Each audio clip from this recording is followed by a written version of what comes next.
आपलं गाव हागंदरी मुक्त झालंय का? ग्रामसेवकांना सांगितलं हागंदरी मुक्त झाले. विचारले मला.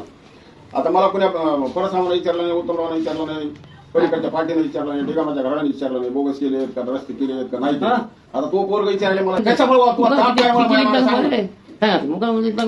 एवढंच म्हणणं आहे की तुम्ही आनंदानं खा. मी जरा जिल्ह्यावर गेलो, मी मागे आलो, मला आनंदानं खाऊ द्या. पुण्या ग्रामसेवकाला इथून मागे म्हणलंय का कुणी गावात? त्या ग्रामसेवकाला मी 15 दिवस झालं, महिना झाला मी घरपट्टी भरत मला नंबर 8 द्यायला झाले. संडासचं मयानं रोख नव्हतं नाही. तुम्ही सगळे बिडगिराचे माणसं उठा आणि तिथं काट्या घेऊन उभा राहा रोडवर जाऊन. त्या बायाला विचारवा इथं का हागायला. मी 1000 कॅसेट माझ्या पैसे तुमच्या ग्रामपंचायत मागायला लागले. ऐका ना मामा, मामा नाही तुम्हाला तापत दिलाच ना 15 दिवस झालं. मी हो काय बर बघून काय होईल. तुम्ही काय म्हणायचं, तुम्हाला आम्ही निवडून दिले काय गावातच येणार नाही तुम्हाला. काय म्हणा शेटो कुठायला का असलं मी तरी आत्महत्या करीत नाही तर तुझ्या पोराचा दिवस त्यांनी जेलमध्ये अहो, जाऊ द्या, मी गेले मारण्याचा विषय ते सांगू नका. मामा मला म्हणायचं नाही. तुम्ही म्हणला तुला मारून केस घ्यावं लागेल. घ्या ना मग मला तू व्हॉट्सअप नाही बंद झालं मारावं लागतं. मारा बरं मारा चला व्हॉट्सअप बरं मारा. हो चलो मला ग्राम पैशाची तरास देता का? तरास काय काय येतात तुम्ही डायरेक्ट म्हणाला पटकर झाला म्हणजे लई मोठा झाला. तुम्हाला तू लय बाजार धुऱ्यावर ये की मग संध्याकाळी गावात सकाळी ये धुऱ्यावर. आहे मामा. तुझ्या देवाला काय होईल पटल काय माया तुझ्या पसले मायापाशी बाप आहे त्याचे. ऐकतो मी कशाला काय म्हणू नका. मला ग्रामपंचायतचा उद्या चला आता तू कमेंट टाक. हा. त्याला उत्तर मग कसं यायचं तुझ्याकडे येणार आहे. तू आता माझ्यावर कमेंट टाकायची. आमचा न्याय करणार नाही तू तू. मला दिसायचं तू गावात कमेंट टाक आणि ये गावात. भावांनो, गंगाखेड विधानसभेमध्ये एकंदरीतच जे माझे भ्रष्टाचार विरोधी मोहीम चालू आहे किंवा विकास कामांची जी मी पडताळणी करतोय गेल्या कित्येक महिन्यांपासून, वेळोवेळी मला धमक्या येत होत्या की गंगाखेड विधानसभेच्या कामांची पडताळणी करत असताना बी की तुला काय गरज नाही, करू नको, किंवा केलंच तर तुझ्यावर आम्हाला काय काय ऍक्शन घ्यावं लागेल किंवा तुला जीव मारावा लागेल, अशा बऱ्याचशा धमक्या येत होत्या. आणि तुम्ही मला वेळोवेळी विचारत होता की कोण आहेत ते, त्यांचे नावं टाका. पण मी इतके दिवस काही कारणानुसार टाकले नाहीत. पण मी आज तुमच्यासमोर पूर्ण प्रूफ व्हिडिओ मी टाकणार आहे. आणि आता तात्काळ कारवाई करण्याची विनंती तर मी इथं केली आहे. आणि जीव घेणा प्राणघातक हल्ला केला यांनी माझ्यावर. हे बघा, माझ्या पायावर काट्या घातल्या. आणि हे जवळपास 7 ते 8 जण होते.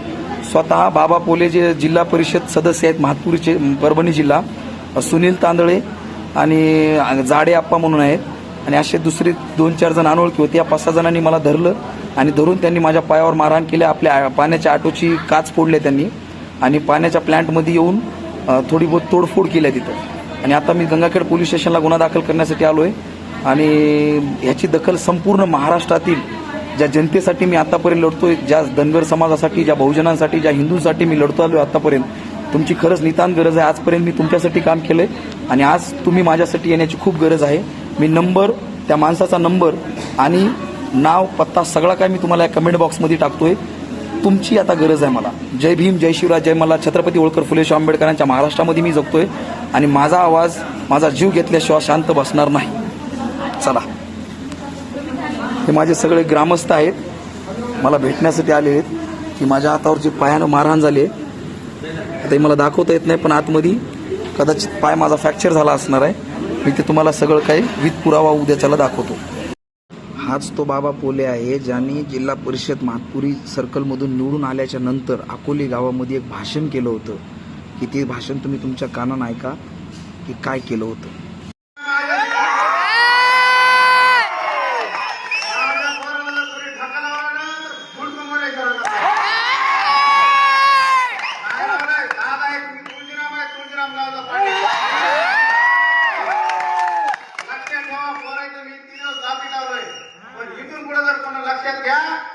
माझ्या पोराला वोट टाकलं ना हात काढून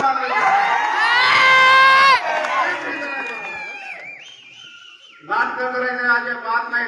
आलं निवडणूक लढवा त्याच्यात तयार आहे, दादा तयार आहे, मगर तयार आहे, आणखी जे बी आमचे माणसं असतील ते तयार आहेत. पण असे विनाकारणपणाचा हे करू नका. आणि आता सांगतो, माझ्यापासून दूर केलेल्याचा कदापि उसने येणार नाही.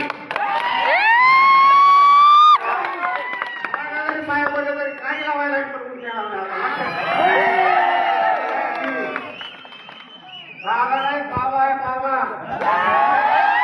आणि हे फक्त मारहाण झाली आहे की इथल्या स्थानिक लेवलला गंगाखेड विधानसभेमध्ये जे मी भ्रष्टाचार विरोधी मोहीम राबवतोय, तर त्यांचं म्हणणं एकच आहे की तुला काय करायचे त्याच्याहून. ज्यावेळेस हा बाबा पोले माझ्याकडे आला त्याच्या बापानं मला 2 दिवसाखाली धमकी दिली. बाबा पोलीस, सुनील तांदळे आणि तो जाडे आप्पा आणि असे 2-3 जण, असे सगळे 5-6 जण तिथं मिळून माझ्याकडे आले. आल्याच्या नंतर बाबाच्या कमरेला रिव्हॉल्वर होता, बाबा पोलेच्या कमरेला, आणि दोघाच्या हातात 2 काट्या होत्या, सुनील तांदळेच्या आणि बाबाच्या हातामध्ये. त्या 3 जणांना मला धरलं आणि माझ्या पायावर इथं ह्या गुडघ्यावर काठी घातली, गुडघ्यावर 2 काट्या घातल्या.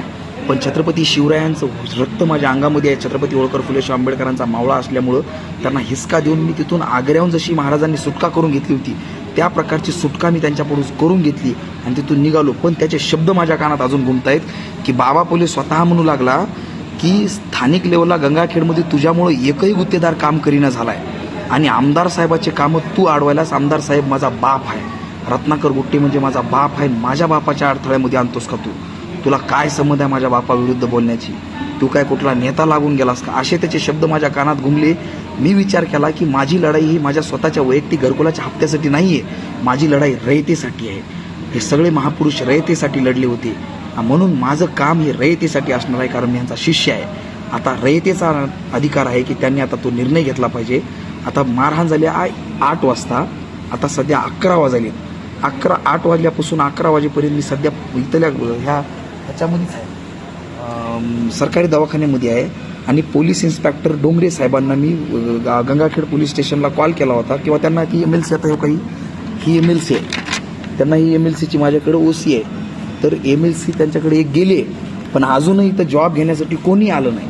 मी डोंगरे साहेबांना कॉल केला होता. हेच ते डोंगरे साहेब आहे तुमच्या माहितीस्तव, ज्यांनी की पाठीमागं ह्याच बलाढ्य राजकीय वृत्तीच्या माणसांच्या सांगण्यावरून मला दडपण्याचा प्रयत्न केला होता, मला पकडून मारण्याचा प्रयत्न केला होता.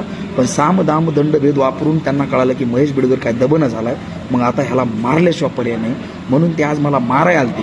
पण छत्रपती होळकर फुले शाहू आंबेडकरांचे विचार किंवा त्यांचा आशीर्वाद माझ्या पाठीमागं म्हणून मी त्यांच्याचं सुटलो.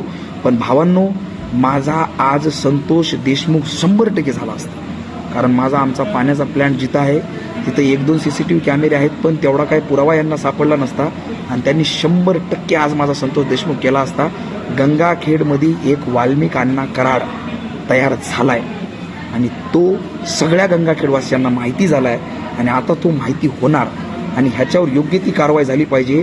कारण एकदा संतोष देशमुख साहेब गेल्याच्या नंतर त्यांच्या हुतात्म्याला, त्यांच्या आत्म्याला कुठंतरी शांती किंवा न्याय मिळालाय का, अजूनही गंभीर प्रश्न आहे. आणि तोच वाल्मिक अण्णा कराड आपल्या गंगाखेडमध्ये तयार झालाय आणि आज ह्या महेश बिडगरचा पुन्हा संतोष देशमुख होणार होता.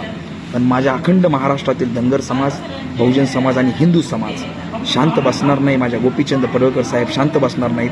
अन्याय माझ्या पडळकर साहेबावर देखील असे खूप जीवघेणे अन्याय झाले होते, ज्यावेळेस पश्चिम महाराष्ट्रामध्ये एका प्रस्थापितांच्या विरोधात बोलण्यासाठी कोणीच तयार नव्हता. पण हे माझे साहेब, एक मेंढपाळाचं पोरगं त्यांच्या विरोधात बोलायला लागलं, म्हणून त्यांना खटकू लागलं पोरगं आणि त्या पोरावर यांनी जीवघेणे खूप वेळा हल्ले केलेत आणि तेच हल्ले आज माझ्यावर झालेत. आज माझ्यावर जीवघेणा हल्ला, यांना मारायचं होतं म्हणजे मारायचं होतं. जय भीम, जय शिवराय, जय मल्हार. माझ्या तमाम व्ह्युअर्सना माझी कळकळीची विनंती आहे की आता मला तुमची खरंच गरज आहे बरं का. खरंच तुम्ही माझ्यासाठी उभे राहिलात तर माझं कार्य कुठंतरी फळाफुलाला लागणार आहे, नाहीतर मला इथंच थांबावं लागेल यांना भिवून.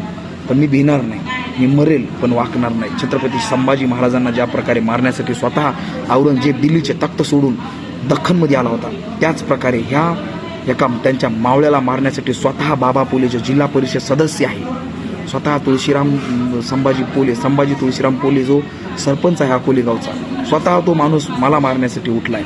म्हणजे त्यांना वाटलं की ह्याला जर नाही मारलं तर हा आपल्या विरुद्ध बंड करून उठेल, आपल्या भ्रष्टाचाराविरुद्ध, आपल्या दबावशाही विरुद्ध, आपल्या दडपशाही विरुद्ध बंड करून उतरेल. पण मी उतरणार. यांचा करदरकार भ्रष्ट प्रस्थापितांच्या छाताळावर तांडव करणार आहे गोपीचंद पडळकर साहेबांचा चेला आहे मी, आणि मी गंगाखेड विधानसभेमध्ये भ्रष्ट प्रस्थापितांच्या छाताळावर तांडव करणार म्हणजे करणार. तुमच्यात अजून काय धमक आहे ती लावून बघा.